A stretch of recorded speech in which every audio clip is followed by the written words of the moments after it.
지난 시간에 그 GPU의 이제 글로벌 메모리에 대해서 간략하게 얘기를 했었는데,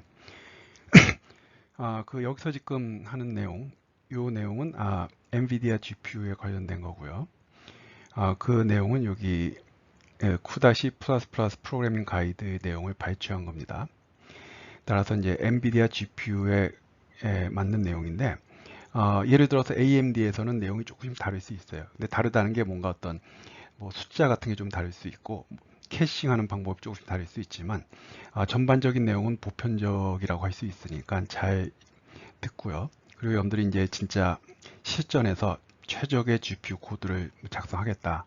그럼 한 번쯤 내가 사용하는 GPU의 기술 문서를 보면 이런 내용들이 조금 기술되어 있는 게 있거든요. 그래서 그 GPU의 그 캐퍼빌리티를 이제 정확하게 이해를 한 다음에 코딩을 하면 좋겠습니다. 다시 한번 얘기하지만 지금 하는 내용은 GPU 코딩에서 어떤 보편적인 내용이라고 할 수 있으니까 한번 잘 듣고 이해를 해보기 바래요. 기본적으로 지난 시간에 얘기했듯이 글로벌 메모리는 이 프로세싱 엘리먼트 또는 쿠다 코어에서 아주 멀리 있습니다. 한번 액세스 하는데 뭐 수백 사이클을 잡아먹을 수도 있어요. 그래서 당연히 그런 문제를 해결하기 위해서 캐시 구조가 장착이 돼 있을 거고요. 또 하나 그런 문제를 이제 대처할 수 있는 방법은 메모리 레이턴시를 그 다른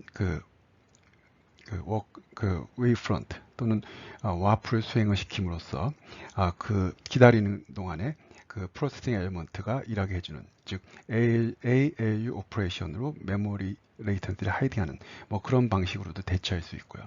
그래서 뭐 이제 여러 가지 이제 방식이 있을 수 있는데 지금 여기서는 그 우리가 이제 이 캐싱이 어떻게 일어나는지 여러분들이 이제 이 코딩을 했을 때 실제적으로 이제 웨이프런트들이 이제 처리가 될 때 거기서 메모리 트랜잭션이 일어났을 때 과연 어떠한 식으로 데이터가 흘러 들어오는지 글로벌 메모리에서 어떻게 데이터가 흘러 들어오는지 그 내용을 한번 보도록 하겠습니다. 지금 이 엔비디아 GPU인 경우에 이제 글로벌 메모리 액세스는 그 L2 캐시로 이제 L2 캐시로 캐싱이 된다고 되어 있고요. 그 다음에 이제 L1 캐시로도 이제 캐싱할 수 있다고 되어 있습니다. 그리고 리드오니 캐시 데이터에 대해서는 나중에 이제 기회가 있을 때 얘기하고요. 그래서 이제 이런 이제 상황 하에서 이제 다음을 보도록 하겠습니다. 이제 여기서 이제 핵심은 여기 이제 캐시 라인 사이즈인데요. 캐시 라인은 이제 128바이트로 구성되어 있습니다. 그 128바이트라면은 32 곱하기 4. 지금 이게 엔비디아 쪽 얘기니까요. 그 웨이브 프론트에 해당하는 와프. 와프는 32개의 그 스레드로 구성됐다고 그랬죠. 그럼 32개 곱하기 4 하면은 128바이트잖아요. 그러니까 캐시 라인이 어떻게 보면은 그 32개의 스레드로 구성된 와프, 즉 웨이브 프론트의 각각의 스레드들, 즉 워크 아이템들이 한 번에 4바이트씩 4바이트씩 데이터를 액세스하면 걔네들이 동시에 액세스하니까 32 곱하기 4에서 128바이트에 해당하는 내용이 들어오게 돼요.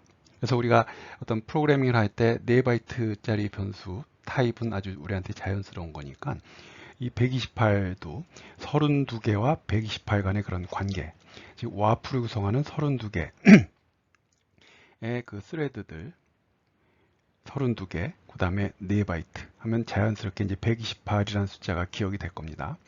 그리고 당연히 캐시 라인은 주소가 128의 배수인데 다 얼라인이 돼 있겠죠. 뭐 그건 여러분들이 뭐 잘 알 거고요. 즉 그 각각 캐시 라인은 128바이트 얼라인드 된 그 메모리, 글로벌 메모리의 영역에 매핑이 된다. 그래서 이 내용은 뭐 분명한 내용이고요.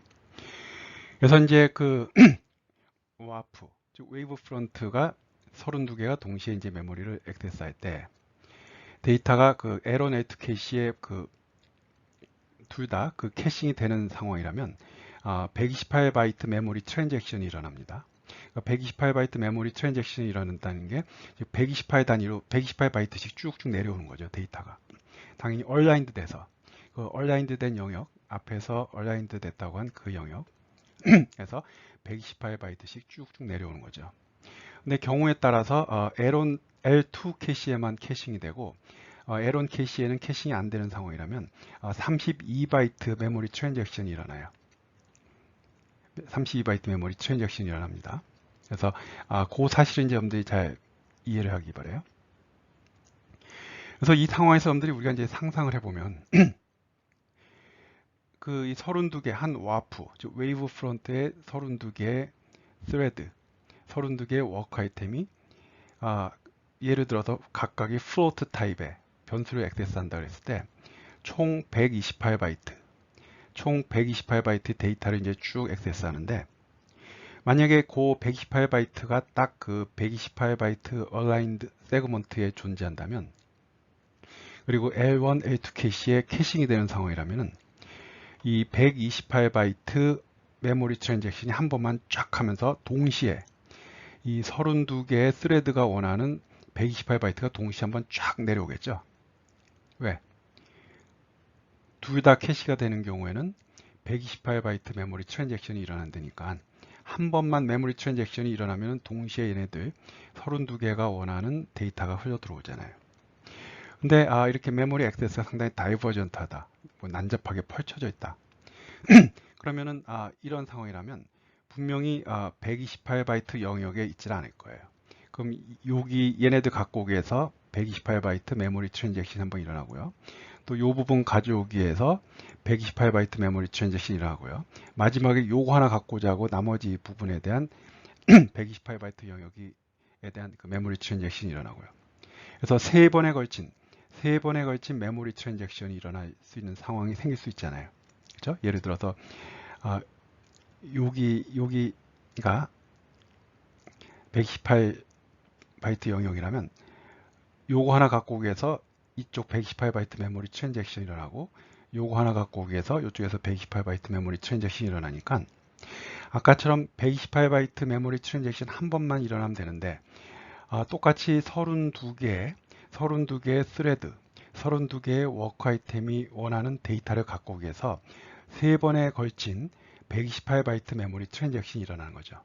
그러니까 거기서 비효율이 발생하죠.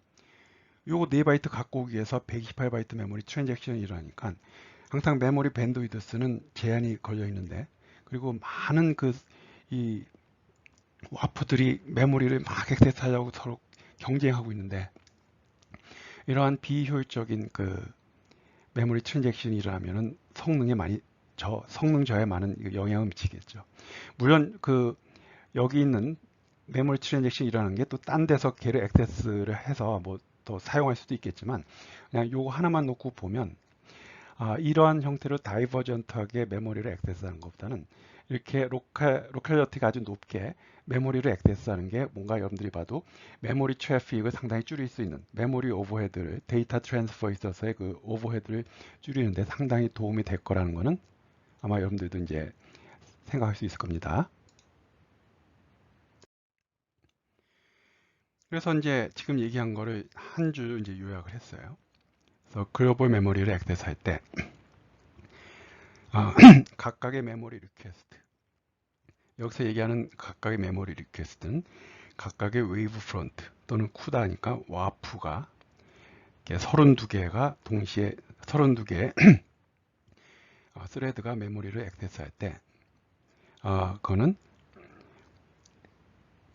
그 메모리들이 액세스하는 영역, 그 캐시라인 형태로 이제 분할을 해서 각각을 이제 독립적으로 이제 가져온다 하는 얘기가 돼 있습니다. 그래서 이 영역, 이 32개의 스레드가 그 데이터를 가져온 영역이 하나의 캐시라인 영역에 들어있으면 한 번만 일어나는 거고, 세 번에 걸쳐서 세 개의 영역, 세 개의 캐시라인 영역에 걸쳐서 있으면 그 메모리 이슈가 세 번이 독립적으로 일어나는 거죠.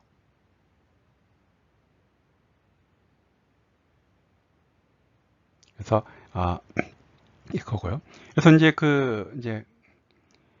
이제 쿠다코어 프로세싱 엘리먼트에서는 뭐 메모리 액세스 하는데 뭐 없으면 글로벌 메모리에서 갖고 오고 있으면 뭐 L2 캐시 있는 거 가져오고 얼마나 그 캐시 그건 또 이제 캐시 히트하고 또 관련된 거니까요. 그래서 그 프로세서 입장에서는 그 메모리 리퀘스트를 했는데 캐싱에 L1 캐시나 L2 캐시 있으면 거기서 갖고 오면 되는 거고, 없으면은 글로벌 메모리에서 멀리서 갖고 오면 되는 거고. 그래서 이제 그런 것들이 있습니다. 그러니까 당연히 캐시의 히트 레이쇼를 높여야 되고요. 캐시의 히트 레이쇼를 높이자 그러면은 뭐 템포럴 로컬리티, 스페셜 로컬리티 그런 것까지 다 고려하면서 코딩이 들어가야 되겠죠. 이 그림은 이제 프로그래밍 가이드에서 발췌한 그림인데요. 이제 32개의 스레드 한 와프 내에서 각각이 메모리 액세스하는데, 꼭 자기 위치로 가지 않고 딴 데로 가더라도 중요한 거는 이 스레드들이 액세스하는 전체 영역입니다. 뭐 이렇게 얘가 여기로 액세스되고 이 스레드가 여기로 액세스되고요. 근데 이것처럼 그 128바이트 그 캐시 라인, 얼라인드 된 캐시 라인 영역에 다 떨어진다면 캐싱이 될 경우에 그 128바이트 트랜잭션 한 번만 일어나죠. 근데 만약에 아까처럼 그 L1 캐시에 그 캐싱이 안 된 상황이라면 32바이트 트랜잭션이 4번이 일어나면 되고요. 지금 이 경우는 얼라인드가 돼 있고, 그 다음에 그 스레드당 4바이트 워드를 지금 가져오는 경우입니다. 그래서 32 곱하기 4 해서 128. 그 다음에 이제 미스얼라인드 액세스. 뭐냐면 4바이트씩 밀렸어요. 요게 0번, 요 128, 그 주소 128부터 시작하는 128바이트 캐시라인 영역, 얼라인드 영역. 이게 가장 처음부터가 아니라 4바이트 밀린 거. 이렇게 4바이트 밀렸다 했을 때, 그러면 요 마지막 스레드는 요 영역, 보다 더 넘어간 이쪽 영역에 데이터를 액세스하는 상황이거든요. 그랬을 때는 그거 하나 밀린 거로 인해서 그 128바이트 메모리 트랜잭션이 두 번 일어나고요. 32 같은 경우에는 5번 일어나게 되고요. 32바이트 메모리 트랜잭션 5개 일어나고요. 사실 이것만 해도 상당히 로컬리티가 좋은 거고요. 얘는 이렇게 가 있고 얘는 저렇게 가 있고 이렇게 갔을 때는 이제 훨씬 더 그 메모리를 액세스하는 비용이 더 많이 들겠죠. 그래서 요게 이제 지금까지 설명한 걸 그림을 한번 이렇게 본 건데, 그래서 이 그림에서 여러분들이 이제 하나 명확하게 이해를 해야 될 거는 글로벌 메모리 액세스 할 때는 로컬리티가 굉장히 중요하구나. 그리고 그 32 바이트의 그 오아프 또는 뭐 웨이브 프론트, 걔네들이 한 번에 그 심티 형태로 이제 메모리를 액세스할 때 그 메모리 액세스하는, 걔네들이 함께 메모리 액세스하는 그 글로벌 메모리 에서의 그 영역이 중요하구나 하는 걸 여러분들이 이제 알 수 있을 겁니다.